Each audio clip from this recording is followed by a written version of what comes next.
Kahit saang lansangan ay laganap ang mga manlilimos. Sa San Fernando City sa Pampanga, patuloy ang paalala ng city government sa mga residente na mahigpit na ipinagbabawal ang pamimigay ng limos. Ilang tarpaulin din ang ipinaskil para magbigay impormasyon tungkol sa umiiral na batas.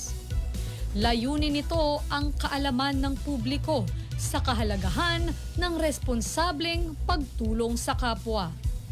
Pero tila hindi nagustuhan ng mga nanlilimos ang pagpapaskil ng ganitong tarpaulins ng lokal na pamahalaan. Sa isang bahagi ng lungsod ay nakuhanan ng video ang pagbabaklas nila ng mga naturang tarpaulin. Makikitang pinunit ang mga ito at saka tuluyang tinanggal sa pagkakakabit. Sa kabila nito, sinabi ng City LGU na hindi talaga dapat nagbibigay ng limos sa lansangan.